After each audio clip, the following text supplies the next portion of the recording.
Hi SB lovers, welcome back again with me Mr. Yusuf from SBI Course. Ketemu lagi dengan saya Mr. Yusuf dan kali ini saya akan berbagi tips bagaimana cara menyelesaikan soal TOEFL ya, bagian to infinitive dan juga gerund. Oke, langsung saja pada contoh yang pertama. She acknowledge blank assistance. Pilihannya di situ ada receive, ada receiving, ada to receive dan juga ada receive. Oke, seperti biasa di situ kita cari dulu subjeknya dan juga kata kerjanya atau verbnya ya. Oke, she itu merupakan subjek dari kalimat itu dan acknowledge itu merupakan verb atau kata kerja. Oke, untuk tipsnya di situ adalah perhatikan kata kerja acknowledge ya. Acknowledge itu adalah kata kerja yang selalu diikuti oleh bentuk gerund. Jadi seperti itu. Jadi acknowledge itu adalah salah satu kata kerja yang harus diikuti oleh bentuk gerund. Kata kerja yang ditambah dengan ing dan fungsinya sebagai kata benda. Jadi pilihannya yang termasuk gerund di situ adalah yang B. Jadi seperti itu cara mengerjakannya ya. Jadi tinggal kalian ingat saja, oh ada kata kerja acknowledge ya. Berarti harus diikuti oleh gerund. Ya, tinggal kalian pilih yang mana yang kata kerja ditambah ing. Jadi seperti itu triknya ya. Berikutnya untuk contoh soal yang kedua, why didn't they warn me blank the heat?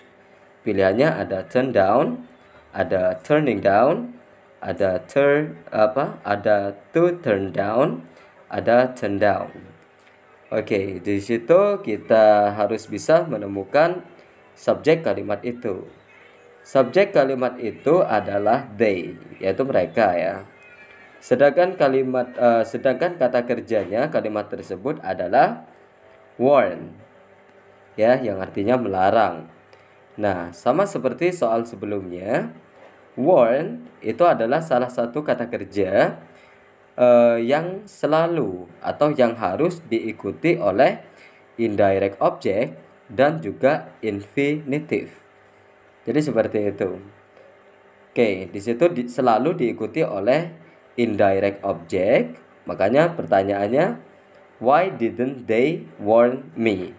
Me di situ sebagai indirect object atau objek tidak langsung. Setelah itu, kalian harus bisa menemukan to infinitive pada pilihannya karena alasannya ada kata warn ya. Jadi dari A, B, C dan D yang termasuk to infinitive adalah yang C. Jadi pilihannya adalah yang C. Jadi seperti itu. Oke, kita lanjut di pertanyaan yang ketiga. They cannot force her blank her source. Pilihannya ada refill, ada refilling, ada to refill, ada refills. Oke, di situ perhatikan subjeknya. Subjek di situ adalah they, yang artinya mereka. Kemudian kata kerjanya adalah force, ya. Kemudian diikuti oleh her, ya. Jadi her itu berfungsi sebagai indirect object, sedangkan force itu merupakan kata kerja. Nah, kunci dari contoh soal yang ketiga ini adalah kalian harus ingat kalau misalnya force, kata kerja force itu selalu diikuti oleh to infinitive. Jadi seperti itu.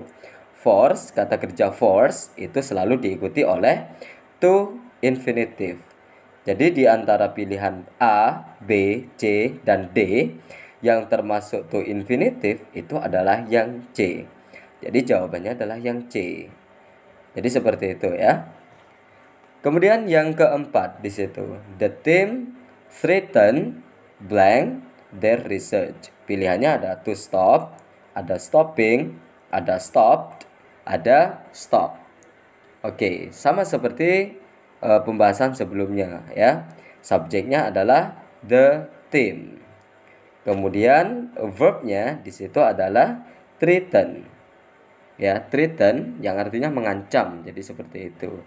Oke, jadi tipsnya adalah kata kerja threaten itu selalu diikuti oleh bentuk to infinitive. Jadi seperti itu. Jadi threaten itu selalu diikuti oleh to infinitive.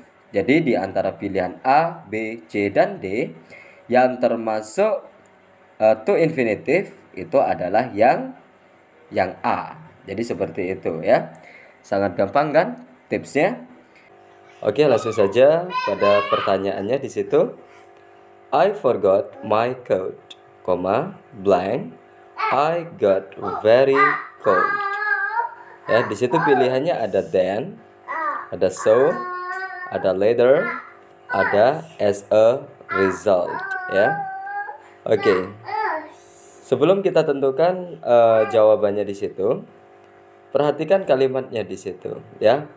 Ciri-ciri kalimat yang bentuknya seperti itu terdiri dari dua kalimat, ya, dua subjek dan dua verb. Maka kalimat itu bisa disebut dengan kalimat majemuk. Jadi seperti itu.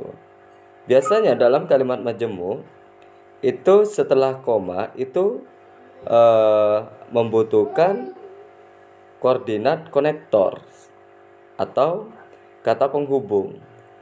Kata penghubung sendiri itu ada 4, ya. Ada and, but, ada so, dan juga ada or.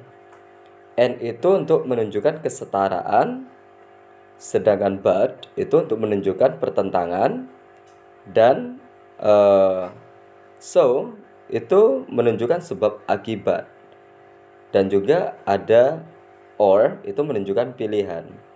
Nah, namun itu tidak terlalu penting, ya. Yang paling penting ketika kalian menghadapi soal dalam TOEFL, perhatikan saja ciri-ciri kalimatnya. Jadi kalau misalnya kalian menemukan bentuk kalimat yang seperti ini, di situ ada 2 clause, I forgot my coat, terus koma, ya, blank, I got very cold. Ya, di situ ada 2 clause, ada 2 kalimat, ya.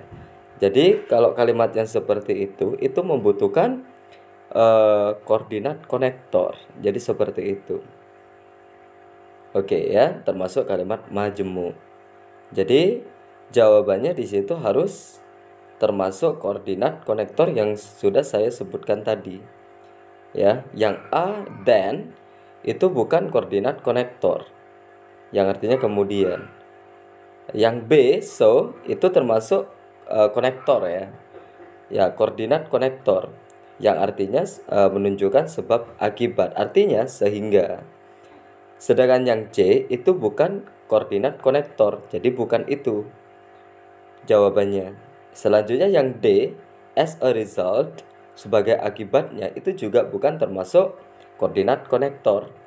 Jadi yang pilihannya yang benar adalah yang B, yaitu so. I forgot my coat, so I got very cold. Jadi seperti itu. Oh ya, untuk mengerjakan soal seperti ini jangan fokus pada mengartikan, karena kalau misalnya kita artikan semua kata di situ bisa nyambung. Contohnya, I forgot my coat. Saya lupa membawa mantelku. Ya, then kemudian I got very cold. Saya kedinginan, jadi masuk akal. Begitupun later, I forgot my coat.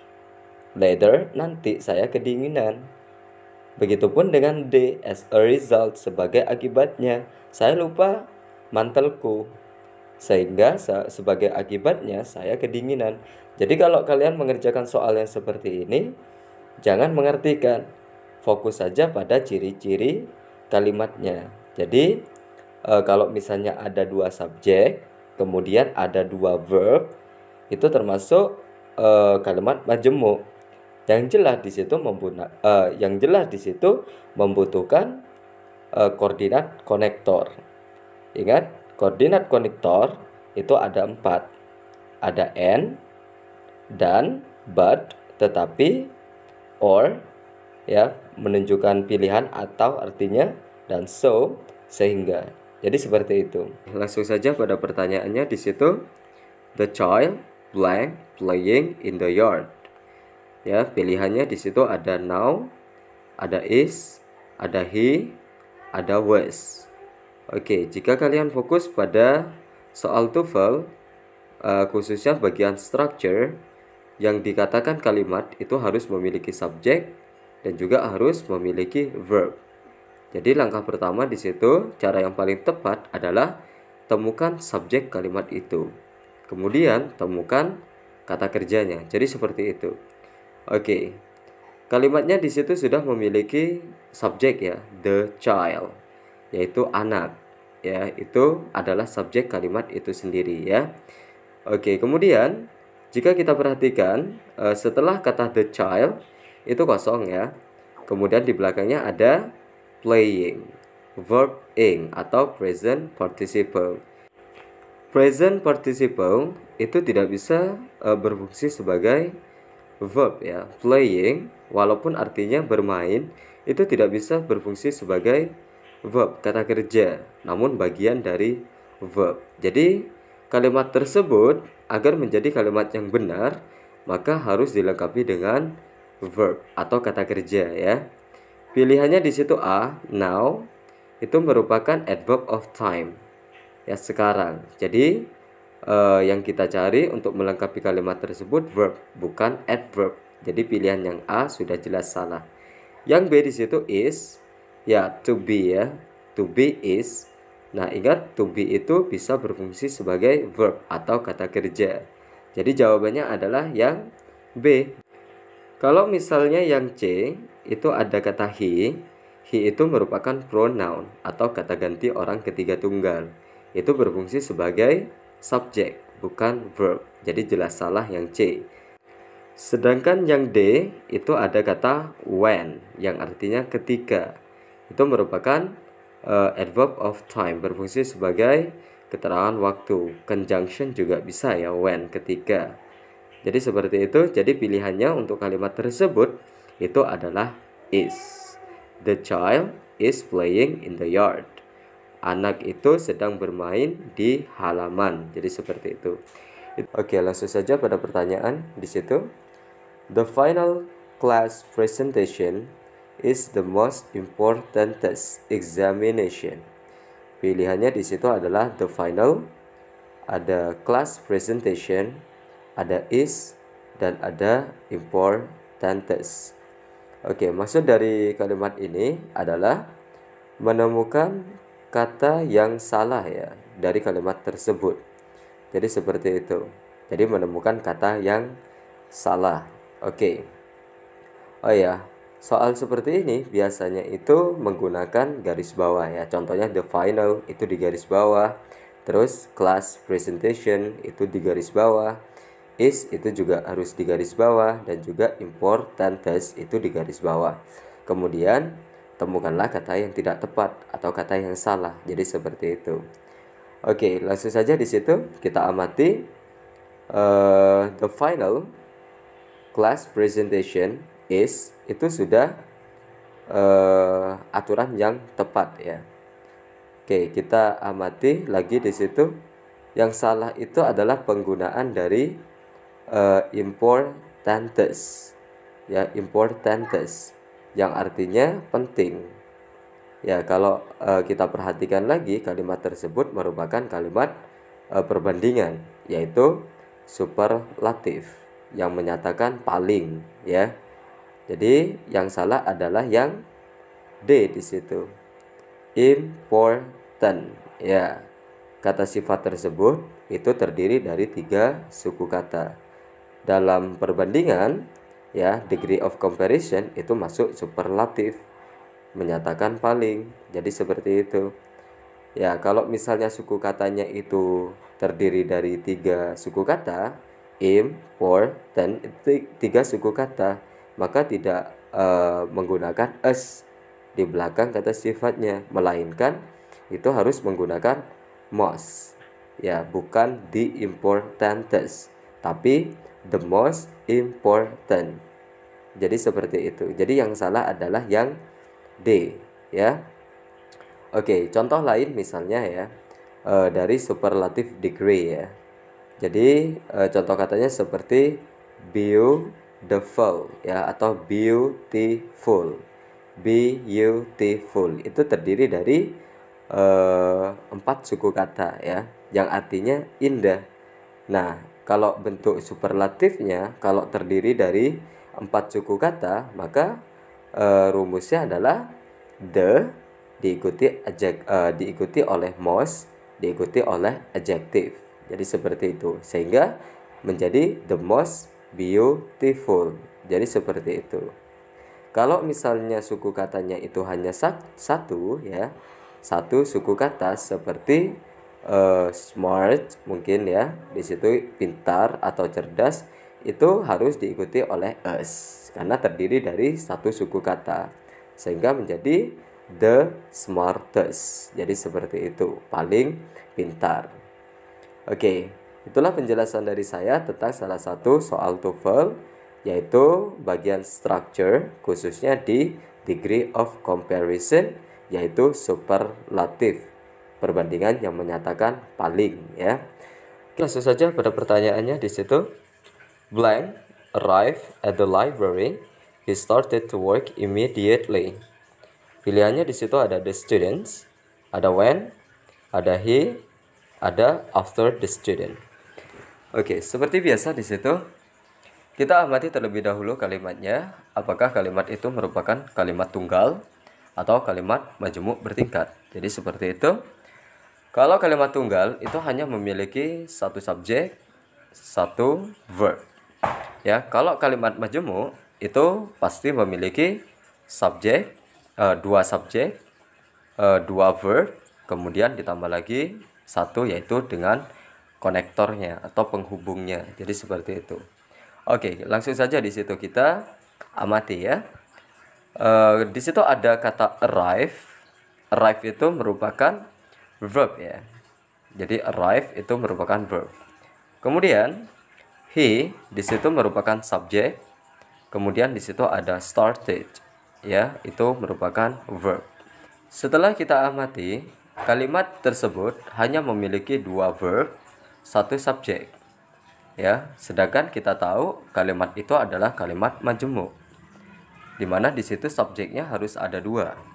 Kemudian ditambah lagi dengan satu konektor atau penghubung. Jadi seperti itu.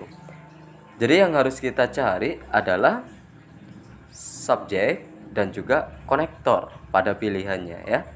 Jadi sebenarnya sangat gampang di situ, jawabannya sudah terlihat ya, yaitu yang D, karena D itu ada kata after dan juga the student. After itu merupakan salah satu konektor, sedangkan the student itu merupakan kata benda yang berfungsi sebagai subjek. Jadi pilihannya kalau ada pertanyaan seperti ini, cari konektor dan juga cari subjek. Maka dengan begitu kalimat itu sudah lengkap. Ada dua subjek, ada dua verb dan satu konektor. Kalau misalnya yang A, di situ pilihannya ada the student saja, sedangkan tidak memiliki konektor. Berarti itu jawaban yang salah. Sedangkan pilihan B itu when, itu hanya konektor, sedangkan tidak ada subjek di situ. Jadi jelas salah karena kalimat itu membutuhkan konektor dan subjek. Sedangkan yang C di situ he, hanya subjek saja tanpa konektor. Jadi salah. Jadi jawabannya adalah yang D ya. Sebenarnya ini merupakan bab yaitu tentang adverb clause connectors ya. Apa saja yang termasuk adverb clause connectors di situ? Oke, berikut sudah saya berikan di situ contoh adverb clause connectorsnya ya. Oke, yang pertama ada because, ada after, before, when, until, since, although, even though, while, if, whether, dan yang terakhir as. Itu merupakan adverb clause connectors yang harus kalian ingat ya. Oke, itu saja yang bisa saya jelaskan ya di video ini. Mudah-mudahan bermanfaat bagi kalian yang sedang mempelajari bahasa Inggris, khususnya TOEFL. Oke, I think it's enough here, and the last I say goodbye.